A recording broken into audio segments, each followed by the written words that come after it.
السلام عليكم ورحمة الله وبركاته.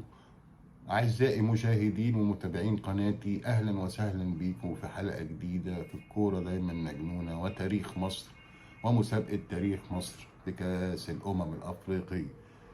قربنا على نهاية المسابقة ودي بالحلقة رقم 24. أشكركم لحسن المتابعة والتفاعل معنا في الحلقات اللي فاتت، وإن شاء الله دايما على خير مع بعض. يلا اشتركوا معانا عشان تفوزوا برسيفر فول اتش دي، سبسكرايب وجاوبوا عشان تفوزوا معانا.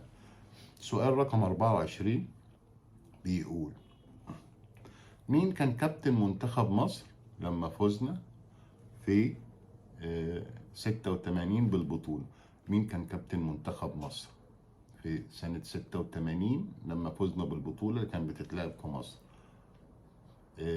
هل كان محمود الخطيب؟ هل كان جمال عبد الحميد؟ هل كان مصطفى عبده؟ نختار جمال عبد الحميد، مصطفى عبده، ولا محمود الخطيب؟ سؤال سهل، جاوبوا معانا، اشتركوا معانا في القناة، سبسكرايب اند فولو عشان تفوزوا بالسيفر فول اتش دي. شكرا لحسن المتابعة، مع السلامة.